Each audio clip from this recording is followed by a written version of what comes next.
Nathan Johnson had everything a man could dream of. Money, power, respect. At just 35, he was already the CEO of one of the biggest companies in Nigeria. People called him a genius, a man of mystery, a legend in the business world. But Nathan carried a secret, one that no one knew, not even his closest staff.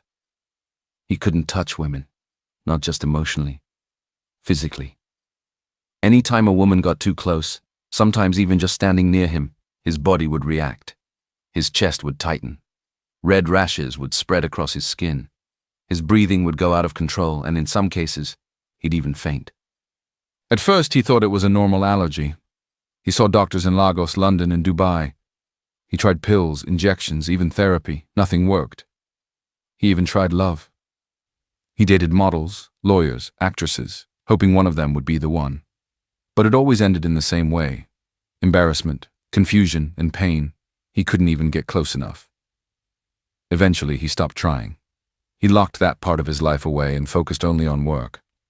To the world, he was just a workaholic billionaire who didn't have time for relationships. But to Nathan, it was safer that way. One quiet evening, he sat in his massive penthouse living room, staring at the city lights. A soft knock came at the door. "Nathan," a familiar voice called. It was Madame Ruth, his mother. She walked in like she always did without waiting for permission. She was dressed in her usual lace blouse and wrapper, her silver earrings jingling softly. She didn't sit. She stood right in front of him, arms folded, looking him straight in the eyes. "You think I won't talk, Abby?" she said. "I've kept quiet long enough. Nathan, you're 35. My 60th birthday is in 2 months. Do you want me to dance alone with no daughter-in-law by my side?" Nathan rubbed his temples. "Mummy, please, not this again." "Yes, this again," she fired back. "You've been saying soon for years. You never bring any girl home. What are you hiding?" Nathan looked away. He didn't have the strength to explain. "Not again. I'm not hiding anything," he lied softly. "I just haven't found the right person." "Well then, find her," Madame Ruth snapped. "Because if you don't, I'll find one for you. And trust me, my taste is very traditional." Nathan chuckled weakly, though there was no joy in it. "Mummy, marriage is not that easy. It's not meant to be easy. It's meant to be real. And if you think you'll keep dodging this matter, you're dreaming. I want to see my daughter-in-law before I clock 60. She dropped a small envelope on the table beside him. "What's this?" he asked. "A list," she replied, "of single, well-behaved girls from respectable families, in case you don't have time to look on your own." Before he could say another word, Madame Ruth was gone. After she left, the silence in the penthouse returned.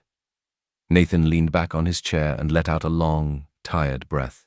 He stared at the envelope in silence. His chest felt tight, not from the usual allergy, but from something worse. Fear. He thought he had buried the idea of love long ago. But now, it had come knocking again. Loud and urgent. Somehow his mother was the only woman who didn't trigger his condition. She could hug him, hold his hand, even kiss his forehead. It made no sense. He had no sisters, no female cousins growing up, just him and his mother. Maybe it was something in the blood, or maybe it was just because she was his mother. But with any other woman, whether it was a handshake in a business meeting or a gentle pat on the arm, his skin would react like it had touched fire. That was why he kept his distance. In meetings, he always chose the far end of the table. He never shook hands with female clients.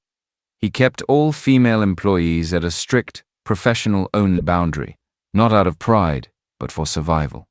But now, this. His mother's 60th birthday was just weeks away, and she had given him an ultimatum. Nathan rubbed his face with both hands. There was no way he was letting his mother pick a wife for him. That would be social suicide and personal disaster. But there had to be a way out. Something smart, controlled, fake, but believable. Then the idea came. He sat up straight and picked up his phone. "Felix," he said calmly. Within minutes, Felix, his loyal assistant, stepped into the room.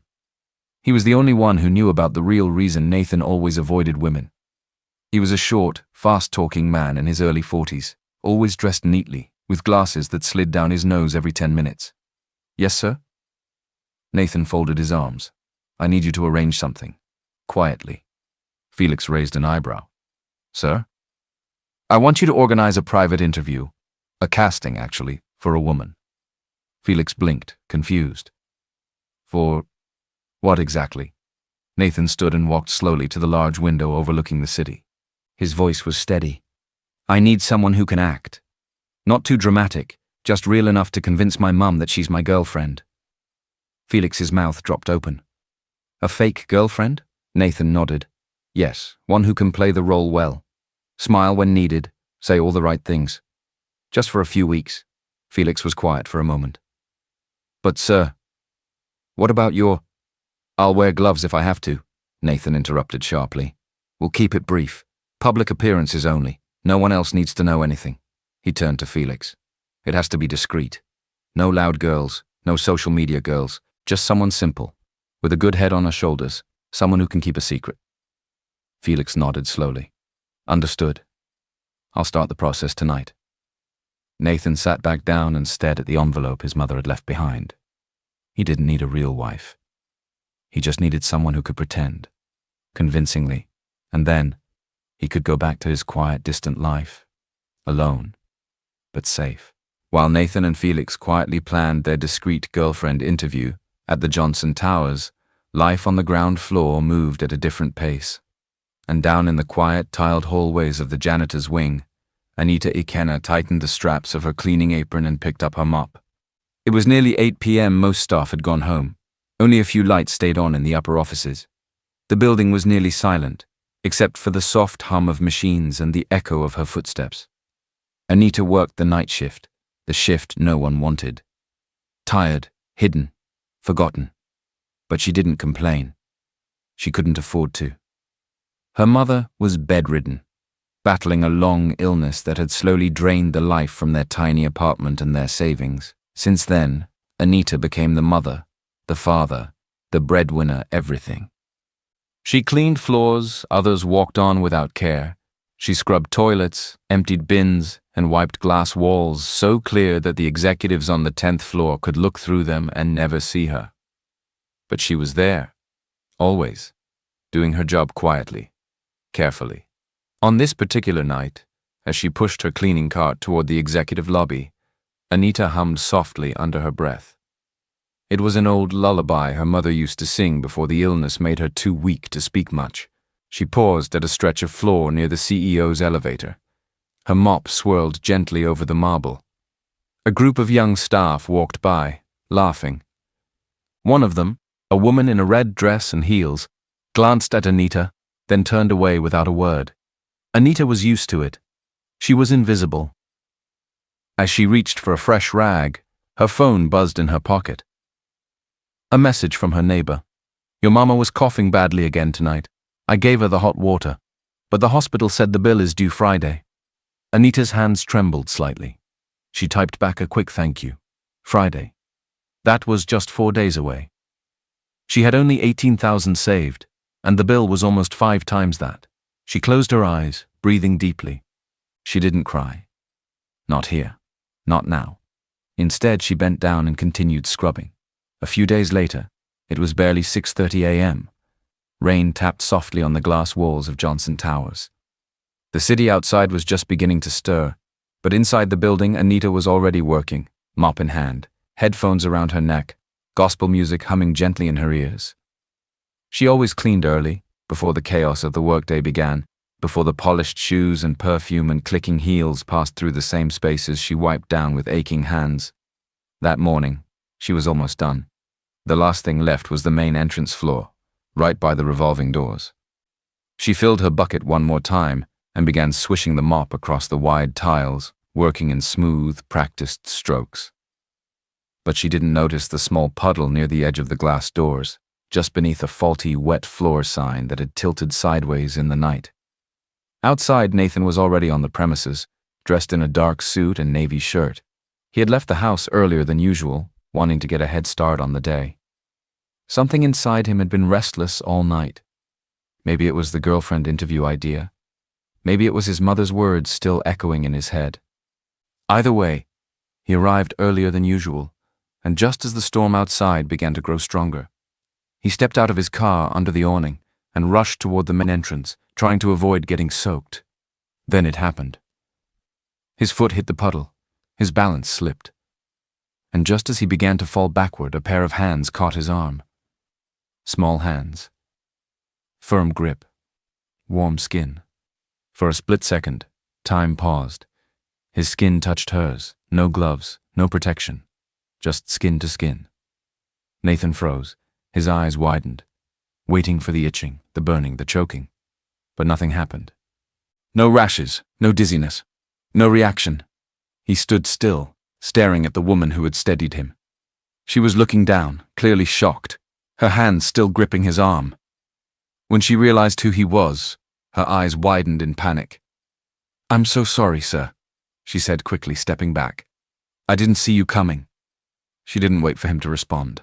Anita picked up her mop, lowered her head, and walked away quickly, not even looking at him again. Nathan stood there, stunned. The doors slid open behind him, but he didn't move. He looked down at his arm where she had touched him. Still no rash, no heat, no pain. Just her touch, and the strange calm that came with it. For the first time in over 10 years, he had touched a woman, and nothing happened. And the woman? Just a cleaner, with dusty shoes, and the softest touch he'd ever felt. Nathan hadn't stopped thinking about her, ever since that morning, when he slipped and she caught him. His mind had been restless. The brief touch, the way her hands steadied him, the silence that followed, and most of all, the fact that nothing happened. No rash, no burning skin, no panic. For the first time in his adult life, he had touched a woman, and his body didn't betray him. He hadn't asked her name, she'd left so fast. But he remembered her face. That same day he called Felix. "There was a cleaner who helped me downstairs. I need her name." Felix gave him a strange look. "Sir?" Quietly, Nathan added. "Don't ask her anything, don't even let her know you're looking. Just find out who she is." A day later, Felix returned with the details. "Her name is Anita Ekena. She's 25. Graduated top of her class in mass communication 3 years ago. Couldn't get a job in her field, so she took cleaning shifts here to support her sick mother." Nathan nodded slowly, absorbing the information. So, she wasn't just a cleaner. She had dreams, she had talent, she had depth. And now, he knew her name. 2 days later, the fake girlfriend interview was scheduled. Nathan had handpicked Felix to organize it discreetly, selecting confident, intelligent women who could act well enough to play the role of his partner. Only a few women were invited. The room was set up quietly, small, private, and away from the main office floors. The goal, to find someone who could convince his mother they were truly in love, just long enough to survive her birthday party. Nathan sat at the far end of the room, quietly watching each candidate enter. Then the door opened again, and everything stopped. Anita. She stood at the doorway, slightly out of breath. Her blouse was neat but wrinkled from rushing. Her skirt had a faint stain near the hem. She held a single file, her CV, bent at the edges from being folded too tightly. Her eyes scanned the room quickly. "Good afternoon. I'm sorry I'm late. I came for the broadcast assistant interview," she said, catching her breath. "I overheard some staff talking about it. I didn't know if it was official, but I thought maybe there was a chance." Felix looked at Nathan, confused. Nathan didn't blink. He sat straighter, his eyes fixed on her. He didn't know she was in the wrong room. He didn't know this wasn't her plan.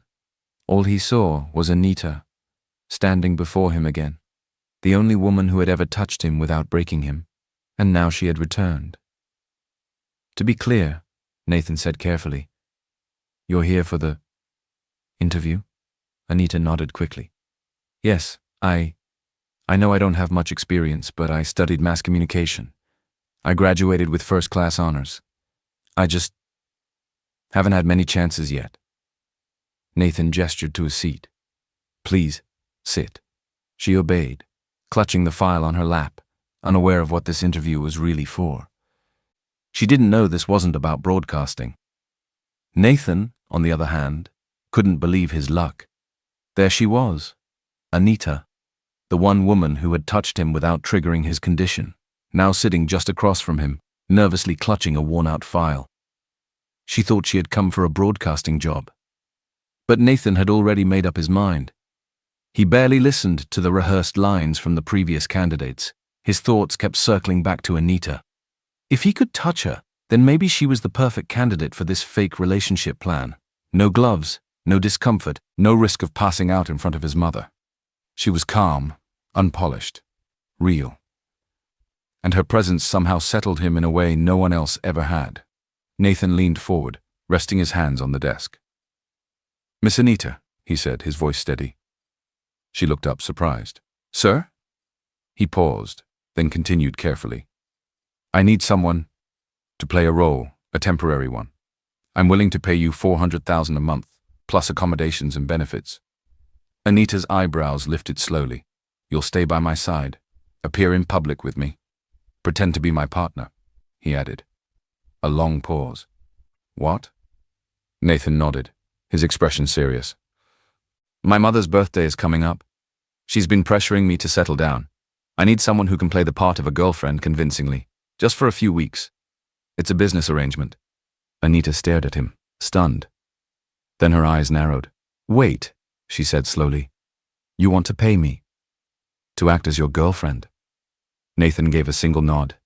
"Yes, that's correct." She stood up, file still in hand. "Is this a joke?" Her voice had lost its nervous tone. Now it was steady, sharp. "You think because I walked in here with my skirt wrinkled and my CV folded, I'm desperate enough to be bought?" Nathan blinked. "No, that's not what I meant." She cut him off. "You want a sugar baby? You think that's what I am?" Her voice didn't shake, but her hands did. "You think because I'm poor and work night shifts, I'll just throw away my dignity?" He stood too, calmly. "No, I think you're strong, which is why I'm offering you something professional, controlled. There's no romance involved, no strings, just a deal." Anita's breathing was heavy now. Her voice softened, but her eyes burned. "Just because I'm poor doesn't mean I'll sell myself," she said. "Being rich doesn't give you the right to mock people like me." Nathan didn't speak for a moment. He looked at her, really looked, and for the first time in a long time he felt something strange. Not pity, not guilt, admiration. She wasn't weak, she wasn't begging. She was standing tall, even in stained clothes, and it moved something in him. "I'm not mocking you," he said finally. "I'm offering a business proposal. You walked in, and I assumed you were applying for this role. You've already proven you're convincing." She crossed her arms. "Because I'm poor?" Anita's words hung in the air like smoke. Nathan stood there, quiet. She stared at him, waiting for a reply. A reason, anything. "Is that why you picked me?" she asked again, her voice a little softer this time. "Because I look desperate?" Nathan opened his mouth, then closed it. He wanted to tell her. He wanted to say, "No, it's not that." He wanted to explain everything, his strange allergy, the reason behind the offer, the truth that had haunted him for most of his life. But instead he stood frozen. It felt too soon, too personal, too risky. Anita's eyes filled with tears, but she refused to cry. She gave him one last look, wounded and proud, and turned around. She walked out of the room without looking back. Nathan exhaled heavily and sat down, rubbing his temples. He had just lost the one person who could help him. And he didn't even try to stop her. His phone buzzed. "Mama calling." Nathan picked it up and tried to steady his voice. "Hello, Mom." "Chukwemeka," came Madam Ruth's gentle voice. "How are you, my son?" "I'm fine, Mom. Everything's okay." She sighed softly. "I'm getting ready to go to the hospital for my checkup. It's nothing serious, just the usual. But I thought maybe this time you'd come with me." "I have a meeting, Mom," Nathan replied, his voice low. "A client. I'm sorry." There was a pause. Then she said, almost in a whisper, "You're not young anymore, Nathan. I'm not asking for much, just to see you settled. to know someone will care for you when I'm no longer here. Nathan swallowed hard. I'll call you later, he said quickly, and ended the call. He leaned back in his chair, eyes closed, guilt creeping over him like a shadow. He cared for his mother deeply. He hated lying to her. But the truth was too complicated. Meanwhile, Anita was trying to find her way out of the building. The elevators were confusing. She had stormed out of the office in panic. She pressed a button that said B1, thinking it might lead to the exit. It didn't. The doors opened into a dark, stuffy garage. The light overhead flickered. She stepped out hesitantly, the air thick and hot. "Hello?" she called out, but her voice echoed too loudly in the silence. She walked forward slowly, clutching her file close. A shadow moved behind one of the pillars. Her heart started racing. Then, a figure stepped into her path. She gasped and froze. "Don't move," the voice said sharply. Her body locked. Panic filled her. Then he added more calmly, "I was just checking the cameras." She blinked in confusion. It was Nathan. He stepped closer, hands raised to show he meant no harm. "I didn't expect you here. Are you lost?" Anita nodded, still breathing hard. "I pressed the wrong button." They stared at each other in the dim light. Nathan took a step closer, and again, nothing happened. No rash, no dizziness, no reaction. He looked down at his hand, then at her face. "That's twice now," he said quietly. She looked at him, puzzled. "What is?" Nathan hesitated. "Nothing, just confirming something." Before she could ask more, her phone rang. She quickly answered. "Hello?" Her face dropped. "What do you mean, cancel the surgery? Please, please don't discharge her. Please give me till next week." The line went dead. Nathan watched as she slowly lowered the phone, her hands trembling. Anita didn't say a word. She simply turned away and walked toward the elevator again. She stepped inside, and just before they closed, she looked back. Nathan didn't move. Something had changed. That night, Anita sat alone by her mother's bedside, watching the old fan spin slowly. 400,000. She had never seen that much money in one place. But it wasn't about greed. It was about survival. Her mother's breathing was shallow. The hospital had already given a warning. If the bill wasn't cleared, they would stop the surgery. She didn't have time. Anita looked down at her phone and scrolled to the number Felix had called her from earlier. She stared at it for a long moment. Then, with a deep breath and teary eyes, she whispered to herself, "Just for a few weeks, not forever." And she pressed call. The next morning came with cloudy skies and heavy thoughts. Anita hadn't slept much. She had spent the night sitting beside her mother's bed, quietly watching her chest rise and fall. Every time the machines beeped, her heart jumped. The nurse had already given the warning, "If payment doesn't come in soon, we'll have to postpone the surgery." She knew what that meant. She knew her cleaner's salary couldn't cover it, so she knew what she had to do. So, just after sunrise, she ironed her best blouse, still worn and slightly faded, tied her hair back, and took a bus straight to Johnson Towers. Nathan was already in his office when Felix knocked. "Miss Anita is here," Felix said. Nathan looked up from his desk, surprised but not shocked. Somehow, he knew she'd come back. "Send her in." Anita stepped in quietly. Her hands were clenched at her sides. Her eyes, though tired, were steady. "I'll do it," she said simply.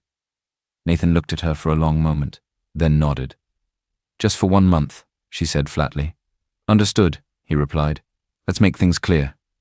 He reached into a drawer and pulled out a thick binder. Clean, labeled, heavy. He handed it to her. "What's this?" she asked, staring at it like it might bite. "My manual," Nathan said flatly. "Everything you need to know about me. My habits, my allergies, my daily routines, and the personality rules I follow." Anita flipped it open. The first page read, Rule 1. Avoid physical touch unless necessary.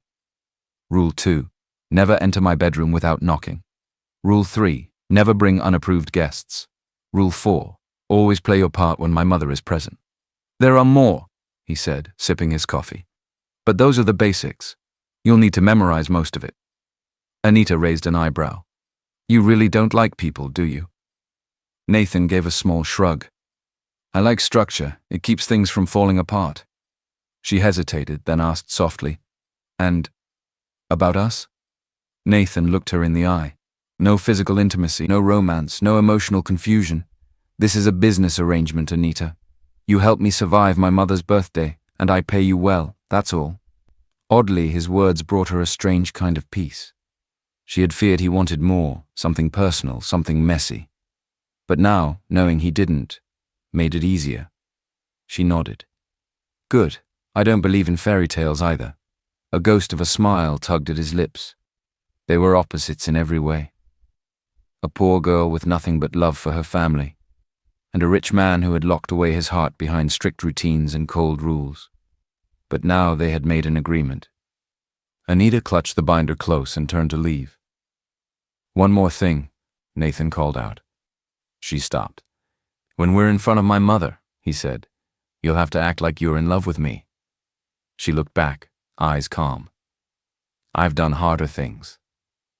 The compound buzzed with laughter, drums, and the sweet aroma of rice, pepper soup, and fresh flowers.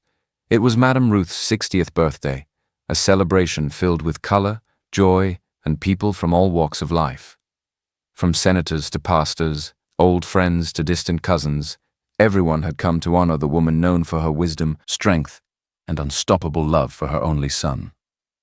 Nathan stood at the edge of the crowd, stiff in his cream agbada, already regretting his decision to show up early. She's going to talk, he muttered.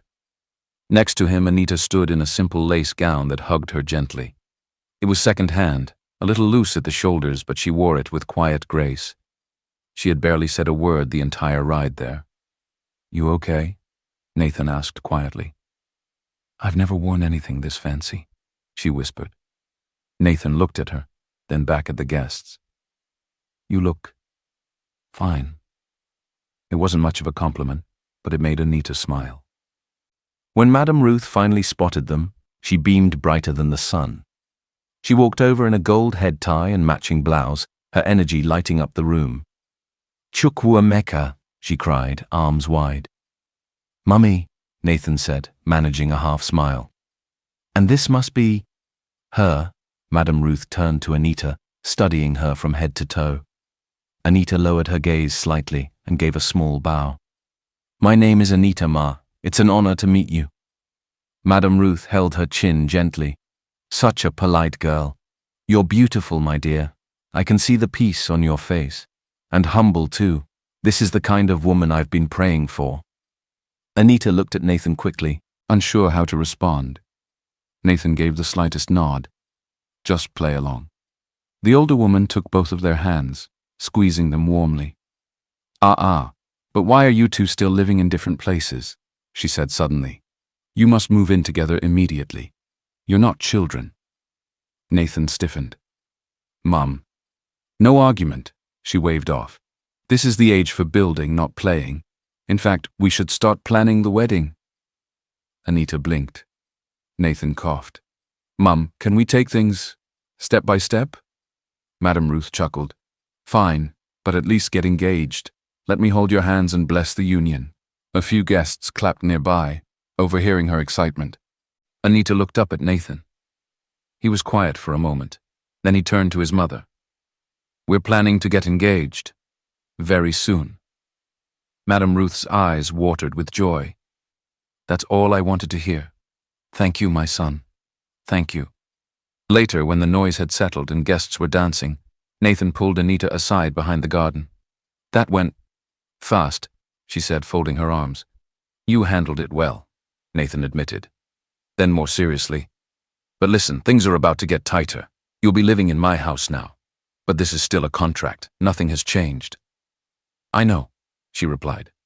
No surprises, he said firmly. No emotions, no slipping into anything real. We're acting, Anita, that's all. She looked him in the eyes. Don't worry. I won't fall in love with you. He gave a dry smile. Good. That makes two of us. Anita arrived at the mansion on a quiet Tuesday morning with just one small bag in her hand. Everything she owned could fit into it. A security guard opened the tall black gate for her, and as she stepped in, the full size of Nathan's world hit her. The mansion was massive, polished floors, expensive artwork, a staircase that curved like it belonged in a movie. It didn't feel like a home. It felt like a hotel that had forgotten joy. Nathan met her in the hallway, arms crossed. "Felix has shown you your room." She nodded. "Yes. It's upstairs. First door on the left. Mine is down the hall. Please don't mix them up." "I won't," she said, holding back a smile. He looked at her bag. "That's all you brought?" "It's all I have." Nathan cleared his throat. "Right. Well, this is temporary." He handed her a small white envelope. Thick. 400,000, he said, as agreed. Anita opened it briefly, just enough to see the cash inside. She whispered, "Thank you," and her voice cracked a little. She didn't wait. She stepped aside, pulled out her phone, and called the hospital immediately. Her fingers trembled as she confirmed the deposit. The nurse on the line said the surgery could now go ahead as scheduled. When she hung up, she turned to look at the man who had made it possible. Nathan was already walking away. Life in the mansion took some getting used to. Nathan avoided close contact like it was poison. He wouldn't sit beside her on the couch. He always stayed 2 steps ahead of her in the hallway, and when she tried to hand him something, like a spoon or a file, he'd find a way to avoid her fingers. Anita didn't take it personally. She kept her distance, kept her space, and learned to laugh quietly to herself when he jumped just because she passed too close. Felix, on the other hand, was enjoying every minute of it. "Sir," he said one day while watching Anita cook in the kitchen, "do you want me to inform Madame Ruth that the house now smells like real food and not reheated takeaway?" "Felix," Nathan growled. Felix grinned and left. Anita's presence began to change things, slowly, like sunlight warming a cold floor. She cooked simple meals from scratch, the kind Nathan hadn't tasted since he was a boy. She made sure Madame Ruth took her medications on time. She reminded the staff gently, always with respect. She brought life to a house that had forgotten how to breathe. Even Nathan noticed it. One night, he came downstairs and found her sitting beside his mother, fanning her gently while humming a soft tune. She didn't know he was watching. He stayed for a moment, hidden by the shadows, watching the way Anita smiled, the way his mother smiled back. No flashy clothes, no pretense, just kindness. Simple, honest kindness. Later that night, as he passed her in the hallway, he said quietly, "Thank you for taking care of her." Anita looked up, surprised. "You're welcome," she replied. "She's easy to love." Nathan said nothing more. But the silence between them wasn't cold anymore. It was warming, and for the first time since she entered that house, Anita began to wonder. Maybe Nathan Johnson wasn't as hard as he seemed. The house was quiet that afternoon. Madame Ruth had gone for her follow-up checkup, and Anita had just finished folding laundry in the hallway upstairs. She was humming to herself softly when she heard voices coming from Nathan's study. The door was slightly open. She wasn't trying to listen. She really wasn't. But then she heard her name. "Anita is just part of the show," Nathan said. There was a pause, and then Felix replied, "You sure you want to keep calling it a show, sir? Because from where I'm standing, she's doing more than acting." Nathan sighed. "This is what I paid her for, Felix. To help me keep my mother happy. My mom will be here only for a while. Once she goes back home, the contract ends." Felix chuckled. "If you say so." Anita didn't wait to hear more. She turned and walked away quickly, the laundry forgotten in her arms. Later that evening, she sat on the balcony outside the guest room, the breeze brushing her cheeks gently. Just part of the show. She knew what she signed up for. It was a contract, a job, money in exchange for a role. But hearing it out loud from his mouth, it stung. She held her breath and stared at the skyline, blinking fast. Why did it hurt? She had told herself this was just business, that her only reason for being here was her mother. So why did Nathan's words feel like a slap? What exactly did I expect from a man who warned me not to get close? She shook her head. Still, her chest felt heavy. She had to remind herself this wasn't love. It was survival, and she had done harder things. She would keep playing the part. She owed her mother that much. But now, there was a crack in the performance, and she didn't know how to hide it from herself. The next morning, something unexpected happened. A woman from a popular beauty brand reached out through one of Madame Ruth's younger relatives who had posted a photo from the party. The brand was impressed by Anita's natural look, quiet elegance, and modest charm. They sent an inquiry for a small sponsorship partnership. Nothing big, just a local campaign promoting natural skincare.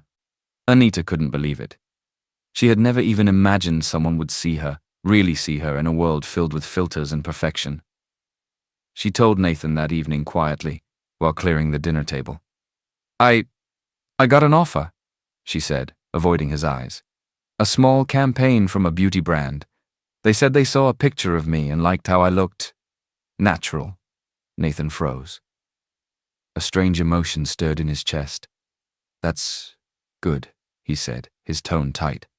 I'll still keep to the contract, she added quickly. It won't interfere.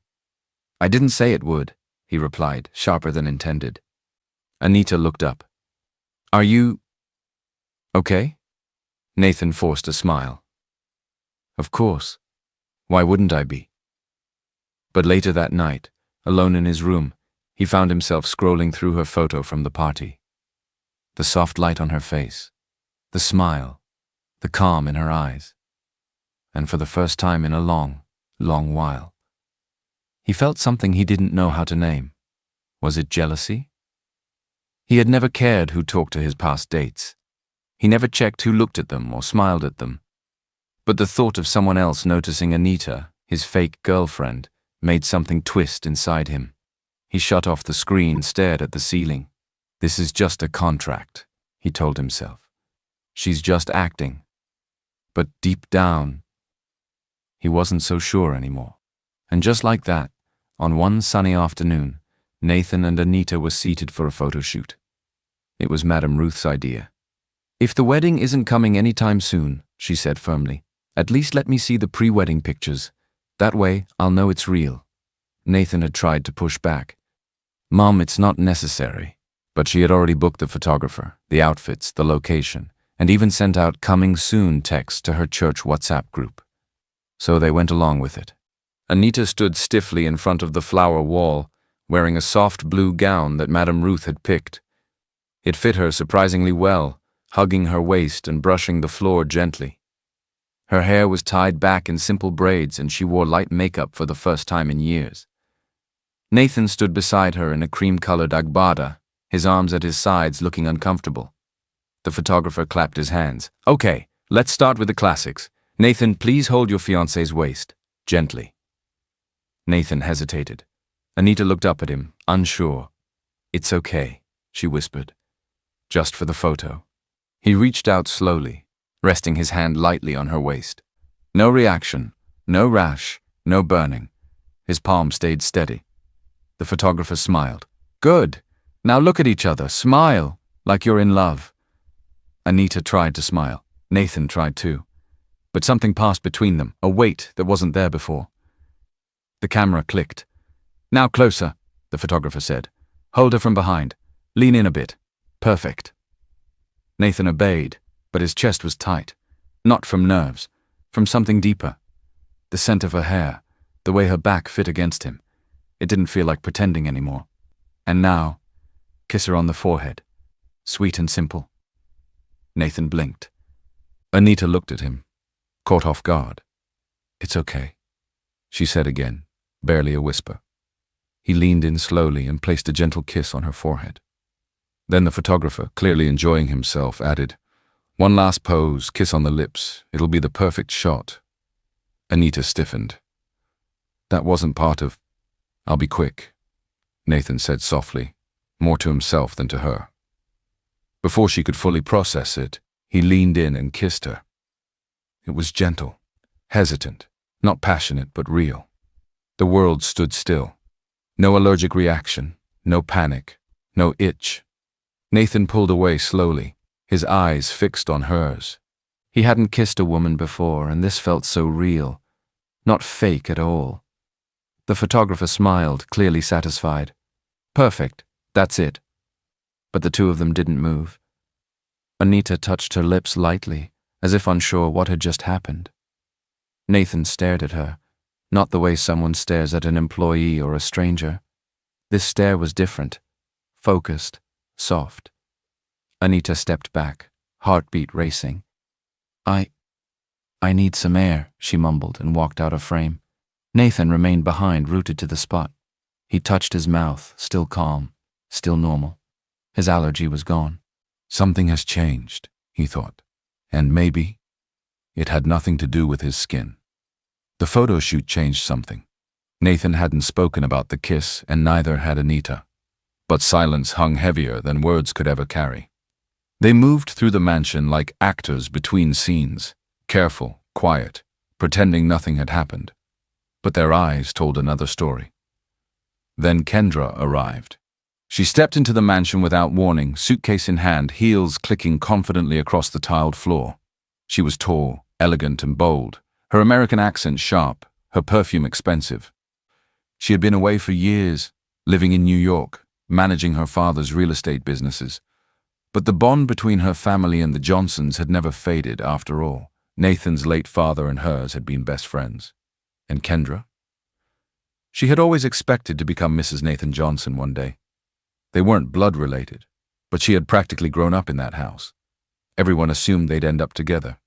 Everyone except Nathan. She found him in the hallway, eyes widening with surprise. "Kendra?" Nathan said, stepping forward. "Hi, stranger," she replied with a forced smile, pulling him into a tight hug.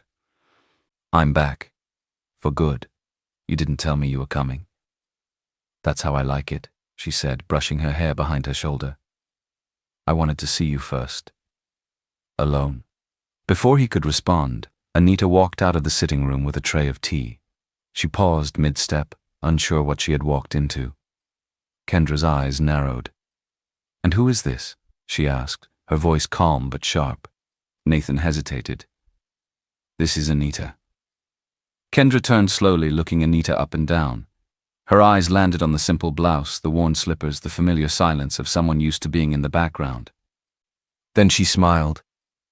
"Nice to meet you. I'm Kendra, childhood friend, practically family." Anita returned a polite nod. "You're welcome."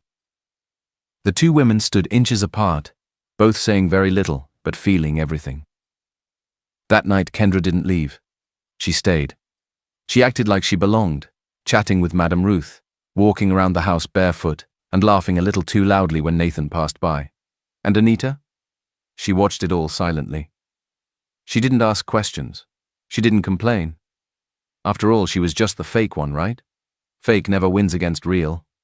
But behind Kendra's perfect smile was something darker. She had overheard the house staff talking. Something about a contract, a fake girlfriend, a deal. She put it together quickly. So that's why he never touched anyone. But now, he's touching her? Kendra's heart boiled with anger. She had waited for years, believed, silently hoped, that one day Nathan would see her. But now, some random cleaner with soft eyes and no pedigree had slipped into his life and his mother's heart. Not on her watch. The next morning, Kendra visited the mansion again, this time wearing a fitted dress, heels, and a smug expression. To everyone's shock, she announced, "Nathan and I used to be a thing, a real thing. I'm just here to make sure the right woman ends up beside him." Anita heard it. She didn't respond. She simply wiped the counter a little harder than necessary. But inside? She felt something she didn't know how to explain. Jealousy.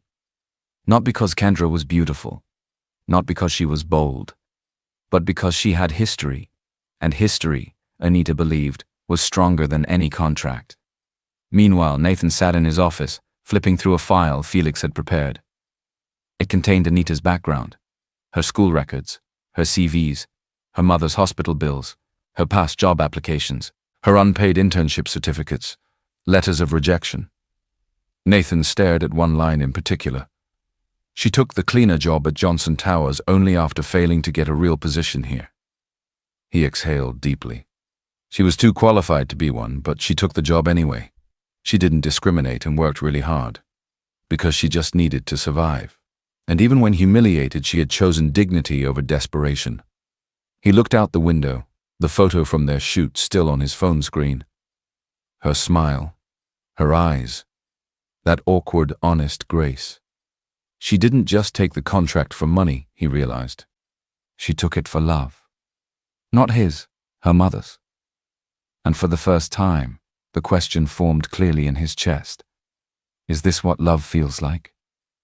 While Nathan was still trying to reconcile his feelings, chaos broke out. It started with a photo. A single shot from the pre-wedding photo shoot taken at the perfect angle. Nathan holding Anita close, lips gently brushing hers, both of them lost in the moment. The photo leaked overnight. By morning it had spread like wildfire. Social media exploded. Who is she? Another gold digger targeting a billionaire. She was a cleaner. He must have lost his mind. Poor girl pretending to be a princess. Bloggers grabbed the story. Influencers reposted it with captions like, "From mop to mansion and CEO falls for house help." They dug up old pictures of Anita in her cleaner's uniform, cropped videos of her walking through Johnson Towers, even a screenshot from her barely used Facebook account. But the most hurtful part wasn't the photo. That was what brought about all the negative comments. It was the article that followed it. Don't be fooled by the innocent smile. Sources revealed this so-called fiancé was paid to act the part. While she cozied up to the billionaire's mother and stole hearts at the party, it was all part of a well-orchestrated contract. A cleaner turned actress. How far will some people go for fame and fortune? By noon, #fake fiancé was trending. Anita saw it on her phone while sitting in the hallway, waiting for Madame Ruth's tea to finish steeping. Her hands trembled as she scrolled through the comments. Then she did something she hadn't done since her father's funeral. She quietly packed her bag and left. She didn't say goodbye, didn't wait for Nathan, didn't cry in front of anyone. She just left. Nathan didn't find out until Felix burst into his office. "Sir, she's gone." "What do you mean gone?" "Miss Anita, she packed her things. She left quietly. She didn't even take her second payment." Nathan stood up sharply, heart sinking. "She thinks I let them attack her." Meanwhile, Kendra was already at the mansion, and she was ready to strike. She entered the sitting room where Madame Ruth was reading her Bible and placed a printed screenshot of the leaked photo on the table. "I think it's time you know the truth," she said sweetly. "That girl Anita, she's not who she says she is. She's not Nathan's real girlfriend. She was hired, paid to pretend. It was all a lie." Madame Ruth looked up slowly, calmly. "I know," she said. Kendra blinked. "You, what?" "I knew from the beginning," Madame Ruth said, closing her Bible softly. "I wasn't born yesterday. But she has a good heart. That's what matters to me." Kendra's jaw tensed. "You think a girl like her deserves him?" Madame Ruth smiled. "Deserve is a dangerous word, my dear. She didn't chase his money. She never tried to control him. She loved my food, she prayed for my health, and she respected this house. If that's not enough, nothing will be." Nathan arrived just as Kendra was leaving the sitting room. He blocked her path. His voice was cold. "You leaked the photo." Kendra raised a brow. "You can't prove that?" "I don't need proof," he said. "I know it was you." "I did it because I love you," she snapped. "I've waited for you, Nathan. You're mine." She reached out and touched his hand, tears forming in her eyes. "Can't you feel it?" Nathan flinched slightly, but nothing happened. No burning, no rash, no panic. He looked down at her fingers on his skin. "You're touching me," he said quietly. Kendra smiled. "See, maybe I'm the one meant for you." But Nathan shook his head. "No," he said slowly. "It's not about skin anymore. The allergy. It's gone. I just didn't realize it until now." He stepped back. Because it was never about a medical condition. It was fear. Fear of closeness. Fear of being seen. And Anita, she saw me. His voice cracked slightly. "She's the only woman I've ever been myself with. And I let her walk away. Maybe he hadn't been sick. Maybe he had just been waiting for something real. and she was the cure he never knew he needed. Nathan didn't wait till morning. As soon as the house quieted and Kendra's perfume finally faded from the hallways, he grabbed his keys and rushed out of the mansion. The air was thick with the scent of rain and dust as he drove through unfamiliar streets. The city lights grew dimmer, the roads narrowed, the noise of traffic faded into distant voices and clattering rooftops. He had never been to this side of town. But Felix had quietly left him Anita's address, tucked under a file without a word. When Nathan finally stopped in front of the faded gate, he stepped out, heart racing faster than it ever had in a boardroom. Anita sat on the floor beside a thin mattress, fanning her mother softly with a piece of cardboard. The small room was dimly lit by a single bulb. A kerosene stove rested in one corner and a cracked bucket collected water leaking from the ceiling. Still, there was peace. There was love in the way she wiped her mother's face gently and smiled through tired eyes. She didn't hear Nathan at first. He had stopped just outside, watching from the rusted gate. Neighbors turned to stare, shocked to see a man like him standing in their compound. But he didn't care. He stepped forward, quietly entering through the narrow opening. Anita looked up and froze. She stood quickly, her voice low. "What are you doing here?" "I needed to see you," he said, taking a slow breath. "I needed to see the truth for myself." She backed up slightly. "Well, now you have. This is my life. It's not pretty, but it's mine." Nathan glanced around, at her ailing mother, the threadbare curtains, the cracked floor. "I never thought it was ugly," he said. "I just didn't know how much strength it took to live it." Anita's voice shook. "I never lie to you, Nathan. I took the contract because I needed the money for my mother. I wasn't trying to trap you. I'm not a gold digger." "I know," he said softly. She blinked. "What?" "I knew," he repeated. "I just didn't want it to end." He took a step closer, his voice louder now, loud enough for the neighbors to hear. "I didn't realize it at first, but I fell in love with you, Anita." Murmurs rippled through the compound. Someone gasped. Phones began to rise quietly in hands. "I fell for the woman who took care of my mother before herself, who cooked meals without expecting thanks, who held me when no other woman ever could." He turned toward the neighbors now gathering at their windows, leaning out from verandas and doorways. "I was the man who thought love made me sick," he said with a crooked smile. "But now I know what made me sick was fear. And Anita, she healed me." Anita stared at him, eyes wide, lips trembling. He stepped even closer. "I'm sorry I let them humiliate you. I'm sorry I didn't protect you. But I'm here now, not as a billionaire, not as a CEO, just as a man who loves you. Please come home, not as my fake fiancé, but as the woman I want to spend the rest of my life with." A small neighbor boy in oversized slippers shouted, "Oh!" Someone clapped. A few women teared up. One neighbor whispered, "Cinderella, I swear." A woman in the back, holding a tray of beans, was already live streaming. By midnight, the video would go viral.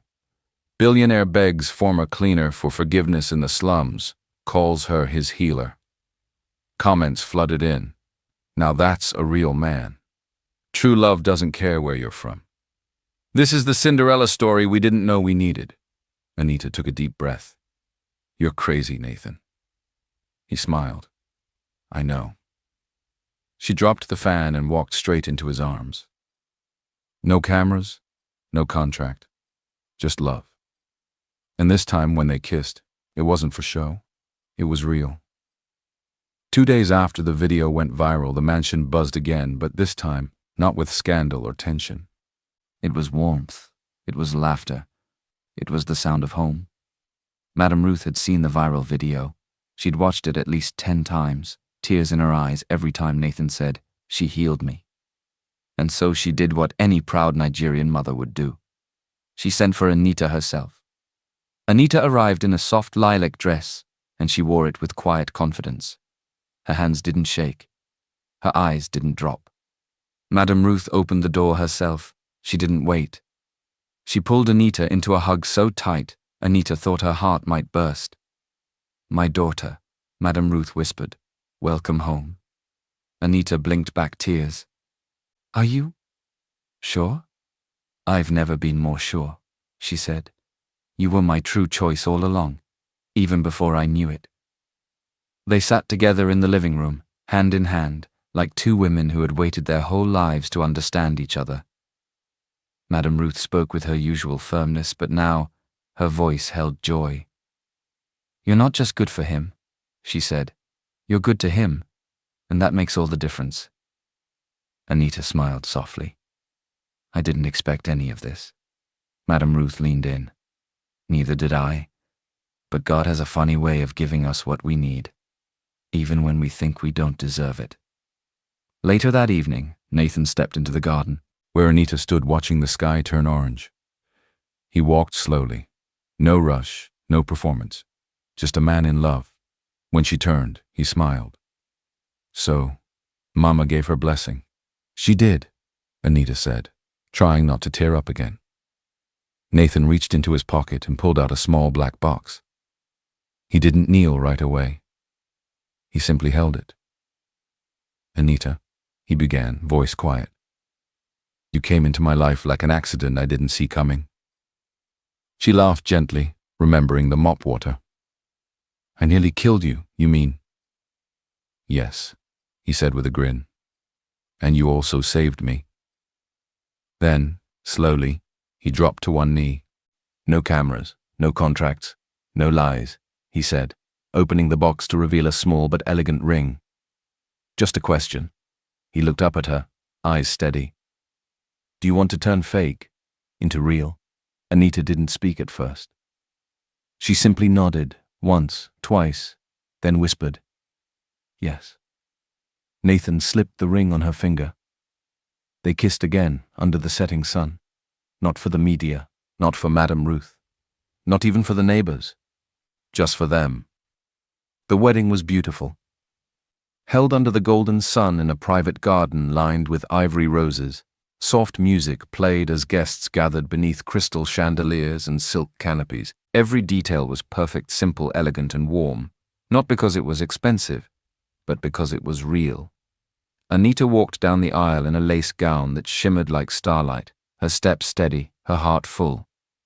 Nathan stood at the end, waiting, not just as a groom, but as a man reborn. His eyes didn't leave hers, not once. And beside them, proud and radiant in her gold lace, Madame Ruth dabbed her eyes with a folded handkerchief. She leaned toward Felix and whispered, "This is fate." He smiled. "I believe it." As Anita reached Nathan, she took his hand and smiled through her tears. Her voice trembled as she whispered, "I never thought I'd make it here." Nathan squeezed her fingers. "You were always meant to." They exchanged vows not written on paper, but straight from the heart, about healing, growth, second chances, and the kind of love that finds you when you're not looking. When they kissed, it wasn't just the guests who clapped. Even the sky seemed to shine a little brighter. After the ceremony, as the reception carried on, filled with dancing, jollof rice, toasts, and cheers, Anita slipped away for a moment, standing alone under a tree near the edge of the lawn. She looked out at the smiling guests, the fairy lights, the laughter, and she thought of the girl with the mop and the cracked phone, crying quietly outside the hospital. That girl still lives in me, she thought, but now she's at peace. Tears filled her eyes, but this time they weren't from pain.